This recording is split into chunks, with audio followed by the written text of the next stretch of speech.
Well, I literally have a small window of fish this morning. We got some thunderstorms rolling in probably in a couple hours, so I'm staying close to the ramp. We're going to try a different bait today. Ready to run a gun? It's time for blast off. Let's go.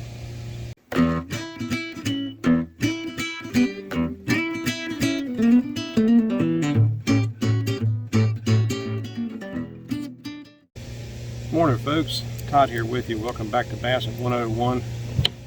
Like I said, I got a short window this morning.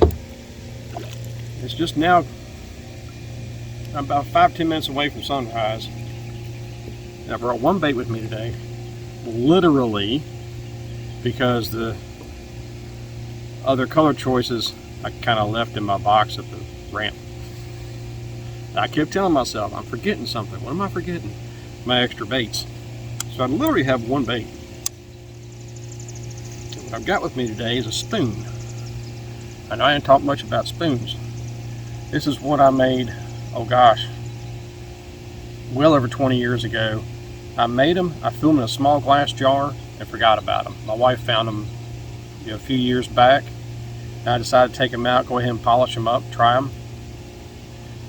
I've actually caught bass on it. But this is what you call a design flaw. I made these out of 16 gauge stainless steel, and actually I made it to be fished this way, with the hook down here, kind of like a jigging spoon. It was a piece of crap. So what I did was I was in the boat and I just reversed everything and turned to be a spoon that I fell in love with. This thing right here, the way I've got it cupped and everything, I had a wood mold I made and just stamped it out with hammers. And I always run a ball bearing swivel in front of a spoon. But this spoon is actually a cranking spoon. It doesn't do a bad job on the fall. It kind of has it's very erratic on the fall. But when you crank it in, it kind of goes like this behind the swivel. And if you twitch it, it'll twitch underwater and break the surface and come back down again like a shad does. And it weighs about 3/8 of an ounce. So what I'm going to do here is just kind of twitch it and kind of slow crank it. I've seen a couple of fish break the surface. I'm starting out this morning at the water outlet behind the treatment plant.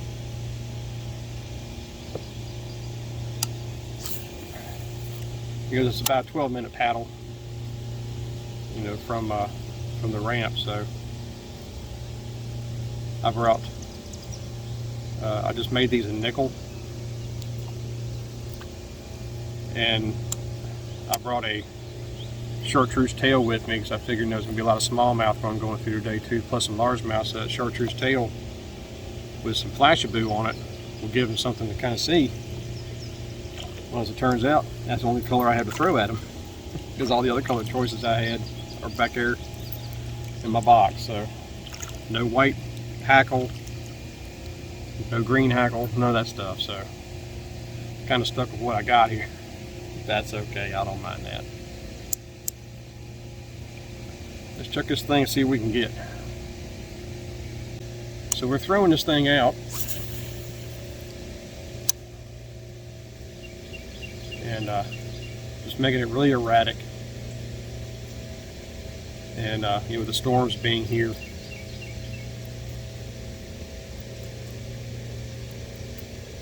I'm just trying to make it do all kinds of stuff.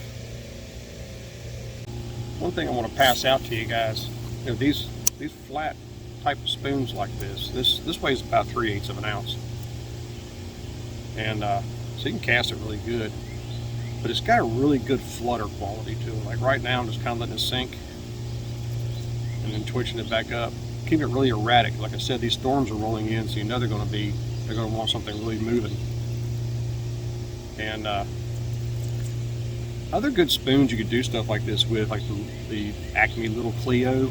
That's always been a good spoon for this type of fishing right here. Devil's Horse. Not Devil's Horse, what am I thinking? Daredevil. I'm thinking that was Daredevil. Devil's Horse, yeah. Let's see you try that with a Devil's Horse. But you know, one thing about it is you don't overpower these spoons.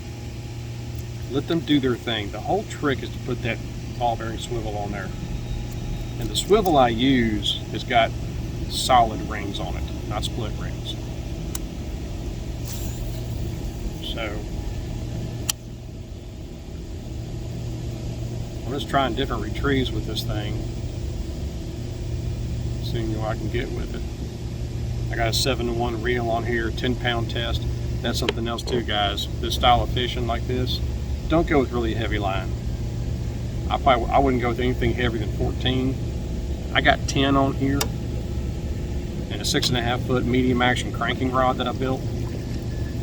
And you know, it's still a graphite rod, but it's got a glass blend mixed in with it, so it's a composite rod. It's one of those MHX blanks from Mudhole. Man, it doesn't weigh anything. It's light as a feather. I mean, this whole rig just doesn't weigh anything, which makes it a lot nicer on my wrist. But keep the line light. Well, not too light, but use equipment that's going to be made for it. And you want a rod that's kind of forgiving. You don't want a rod that's too stiff, because you can easily just pull this right out of them. Because there's two different ways a bass is going to get hooked on this thing. He's either going to be barely hooked, or he's going to crush onto it. I just saw something bust the surface out there, right there.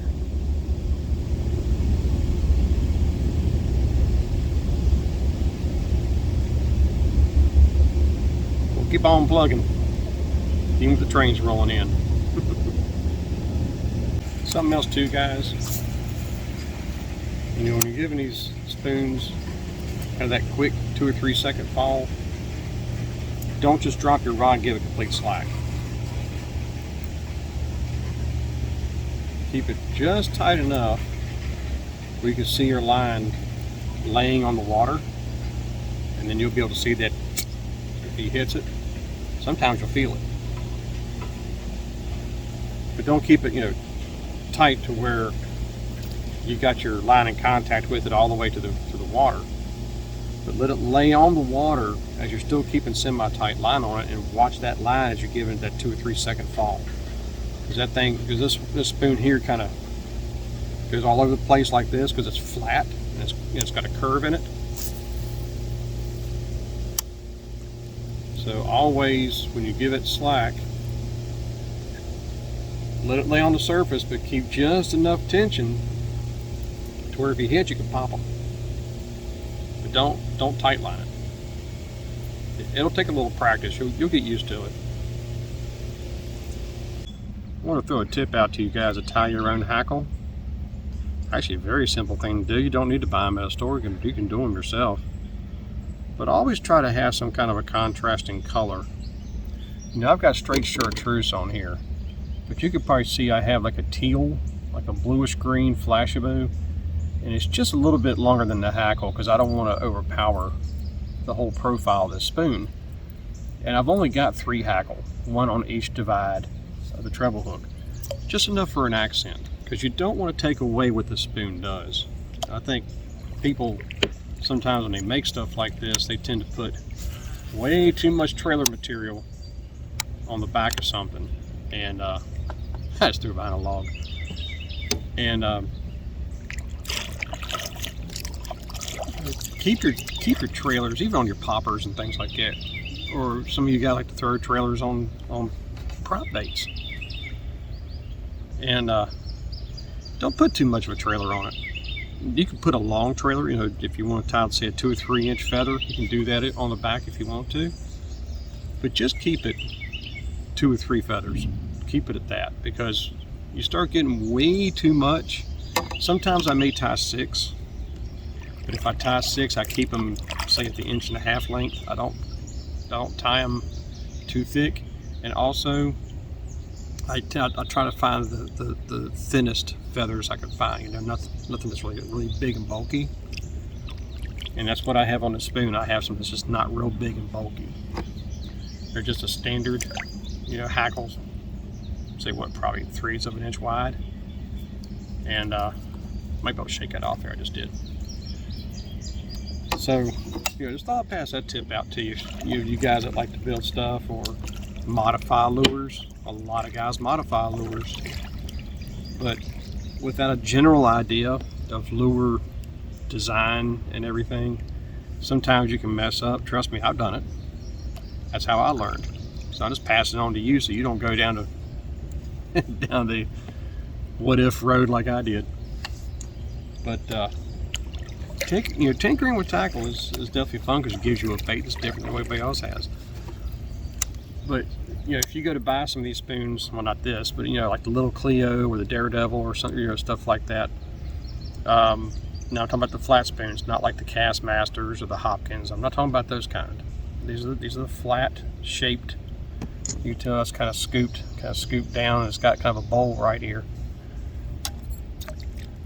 which is not how I designed it. I'm actually just fishing this bait backwards from the way I designed it, but it's got a great action to it, so that's why I'm throwing it. And I'm just kind of floating down the river now and just hitting brush piles and trees and rocks as I come along them, and then I'm just varying my retrieve.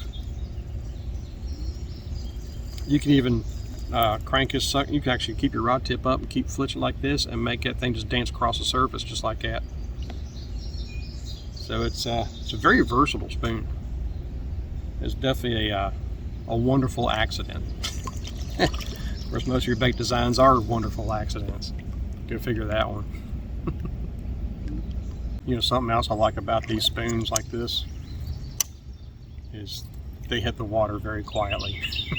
They don't make a lot of noise. Naturally, the heavier spoon you go to, the more noise it's going to make when it hits. But sometimes it'll hit flat like that, then just go when it hits. But it kind of sounds like something hitting a minnow on top. So I actually don't mind that. And this bait, the way it moves, and sometimes it'll go off to the side, as you're moving stuff. It's almost like a crankbait that hunts. You ever seen what kind of crankbait, and every once in a while it'll do that as it's running? That's called hunting. Not very many crankbaits do that, as far as designs, but this one kind of does that. But then again, it's a spoon, we expect. A spoon is a spoon. Actually, that's wrong. A spoon is not a spoon. They're all different.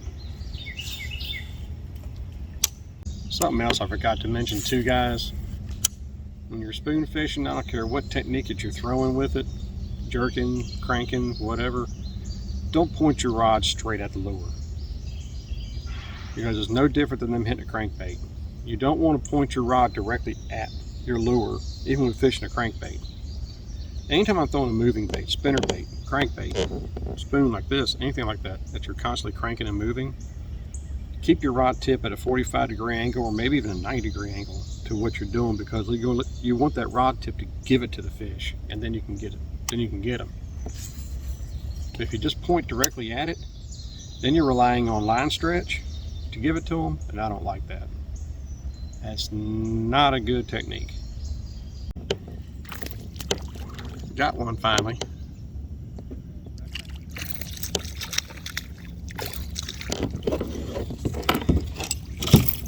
And another largemouth running up.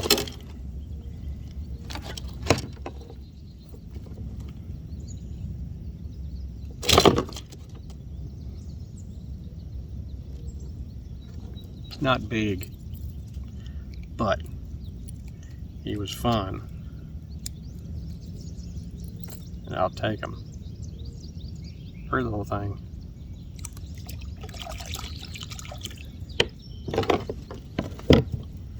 Well, I've had to cover a mile of water to get him.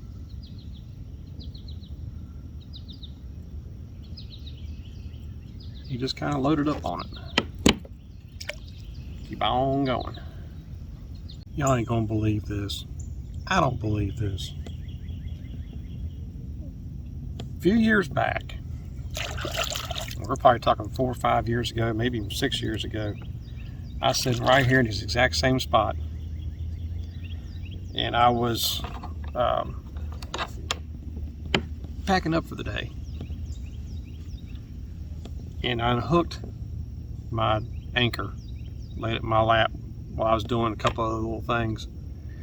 I went back to get my anchor, realized I had floated down probably 40-50 yards from where I was originally started from, and I went to grab my anchor rope.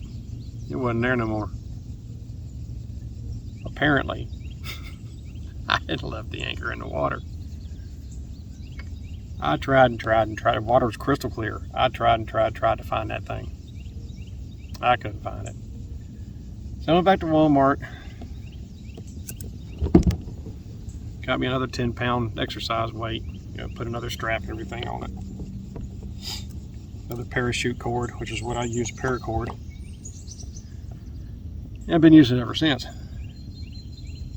I went to, cast some loose line off my reel. Spoon sank, and I was sitting there fixing it. So around the back, and I was stuck. I said, well, let me go get it.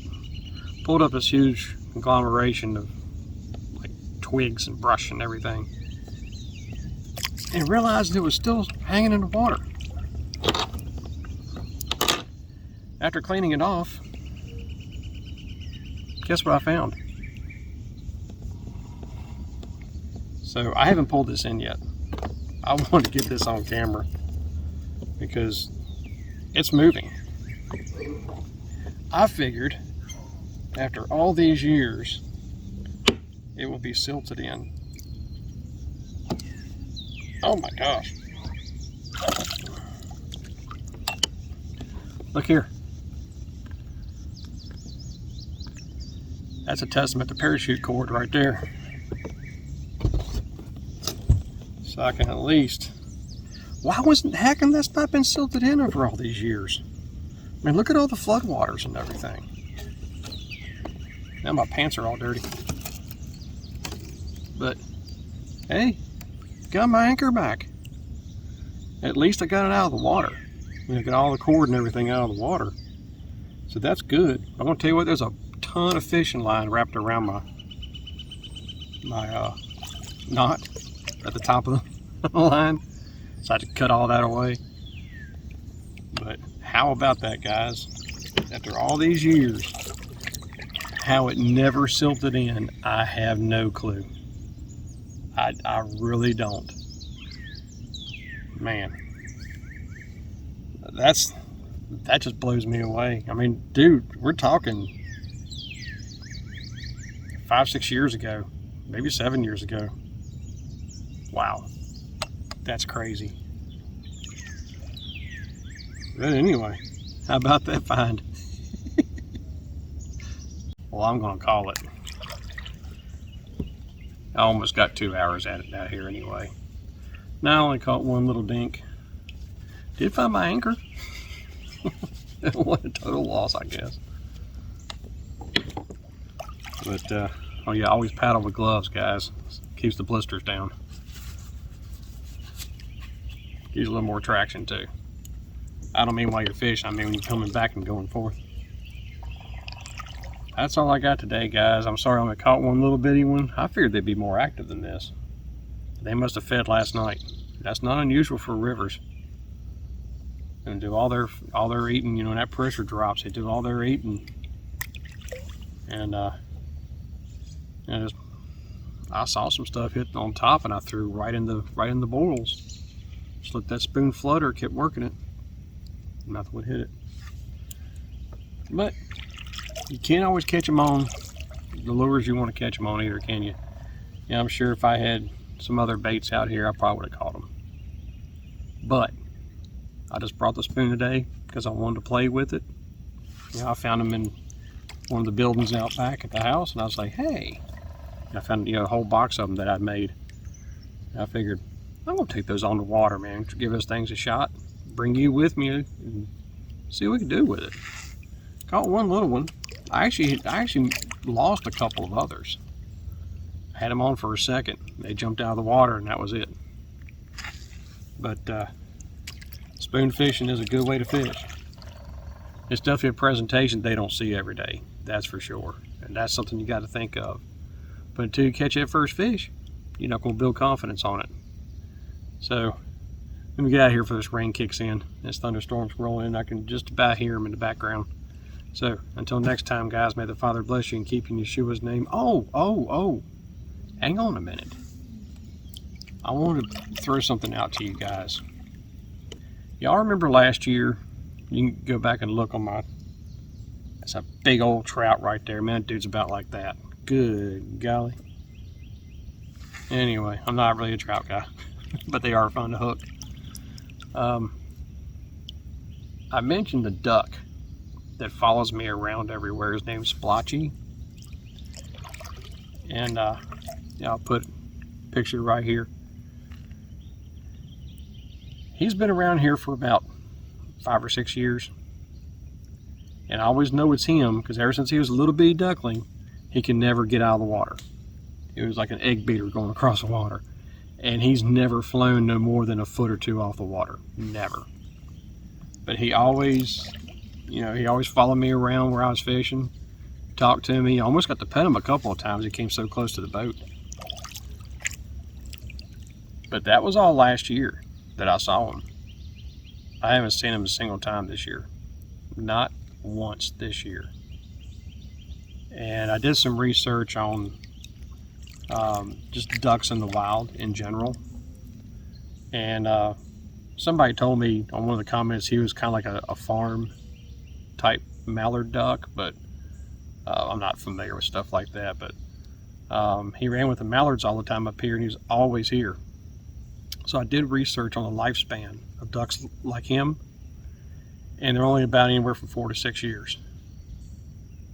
So I'm afraid my buddy is gone. I'm afraid he's gone home, and I kind of miss him. It's, he was a constant constant figure here on the river, and every time I'd see him, I start and he just talk right back and come right in the water, come right to me. Just about. He was a good old dude. I kind of miss my buddy now fishing. So I just wanted to pay my respects to my buddy Splotchy and just say I miss him. And I know it sounds probably sounds stupid to you guys, but I'm an animal lover, and I love everything except for maybe little bitty dogs. Other than that. But nah, I miss him. But yeah, it's been all year now so far. I haven't seen him, so I say he's gone. That's all I got today, guys. So again, until next time, may the Father bless you and keep you in Yeshua's name. As always, fish on.